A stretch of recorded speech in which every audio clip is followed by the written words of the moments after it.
सारी जो है दवाइयाँ एक्सपायर हो चुकी हैं। अब ये एक नई दवा आई है, आप विश्वास कर लीजिए। बिहार की राजनीति तो अगले 10 साल में बदलने वाली है और एक सकारात्मक जो है बदलाव होगा, जो यहाँ के जनता के लिए, युवाओं के लिए लाभकारी होगा। राजनीति में जो चर्चा के विषय थे वो विषय बदल रहे हैं। अब पलायन पे बात हो रहा है, अब रोजगार पे बात हो रहा है, अब भ्रष्टाचार पे बात हो रहा है।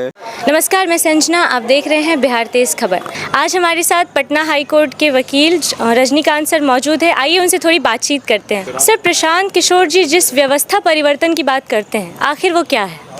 देखिए, हम लोग जिस लोकतांत्रिक व्यवस्था में जी रहे हैं, कहने के लिए तो यह लोकतंत्र है, जनता का, जनता के लिए, जनता के द्वारा शासन। लेकिन आप देख रहे हैं कि पूरे भारत के शासन व्यवस्था पर कुछ हजार परिवारों का कब्जा है। तो यह कब्जा कैसे आप कह सकते हैं कि हम जनतंत्र में हैं? वही परिवार, उन्हीं परिवारों के लोग जो है बार बार जो है राजनीति में लीड रोल में होते हैं।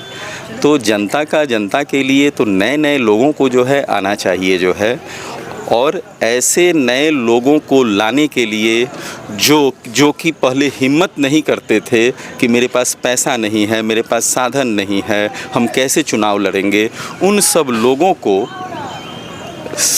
आगे जो है ला करके और व्यवस्था बदलने का जो अभियान जनसुराज प्रशांत किशोर जी चला रहे हैं, यह अपने आप में जो है एक अलौकिक है। बहुत अच्छा जो है यह अभियान है और यह व्यवस्था परिवर्तन का कारण बनेगा। जी सर, प्रशांत किशोर जी का एक सबसे बड़ा दावा है कि वो पलायन रोकेंगे। उनका कहना है कि इस बार त्योहारों में जो बच्चे आएंगे वो वापस नहीं जाएंगे। उसके लिए वो क्या व्यवस्था कर रहे हैं?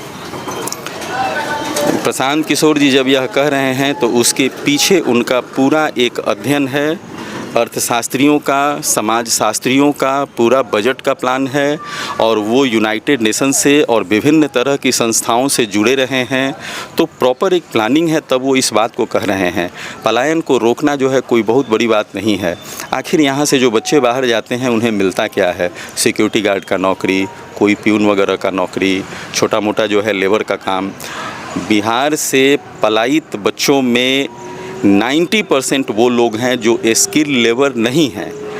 तो बिहार, और दूसरी तरफ जो है बिहार की भूमि जो है इतनी उर्वर है, यहाँ का ज़मीन जो यहाँ जो है प्राकृतिक अर्थव्यवस्था के विकास के लिए जो 4-5 चीज़ें ज़रूरी होती हैं कि प्राकृतिक साधन हो, मानवीय संसाधन हो, पूंजी हो, तकनीकी दक्षता हो, तो बिहार में क्या नहीं है? मानव संसाधन है, प्राकृतिक संसाधन है, पूंजी नहीं है। और पूंजी के संबंध में प्रशांत किशोर जी जो बार बार जो है बैंकों की तरफ जो है इशारा कर रहे हैं, आप देखें सीडी रेशियो की, कि बिहार के बैंक बिहार के लोगों से पैसा लेते हैं लेकिन उनको लोन नहीं देते हैं, उनका पैसा चला जाता है किसी और स्टेट में। तो यहाँ से पूंजी भी पलायित हो रही है। तो इन सब चीज़ों को पहली बार जो है कोई आदमी सामने आकर के बता रहा है कि ये आपकी दुर्दशा का कारण है, और साथ साथ समाधान भी बता रहे हैं।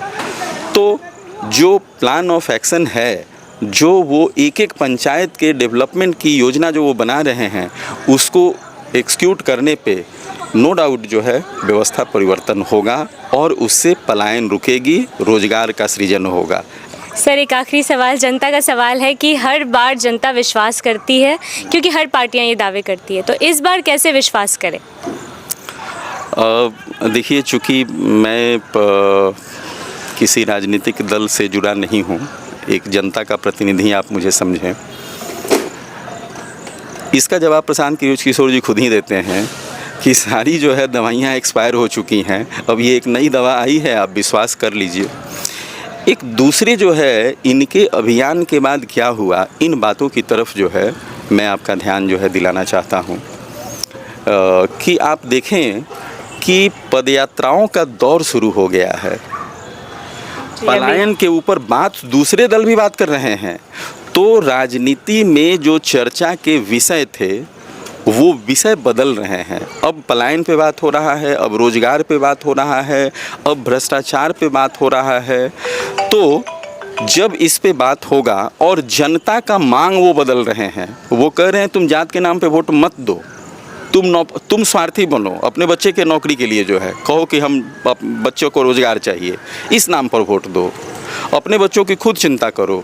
ये एक ऐसी बात है जो सभी दलों को जो है मजबूर करेगी इस पर सोचने के लिए, और जन सुराज के अच्छे भविष्य की मैं कामना करता हूं। लेकिन जो भी भविष्य हो, बिहार की राजनीति तो अगले 10 साल में बदलने वाली है और एक सकारात्मक जो है बदलाव होगा जो यहाँ के जनता के लिए, युवाओं के लिए लाभकारी होगा। ऐसी मेरी मान्यता भी है और यह मेरी शुभकामना भी है। धन्यवाद। धन्यवाद सर। तो हमारे साथ पटना हाईकोर्ट के वकील रजनीकांत सर मौजूद थे।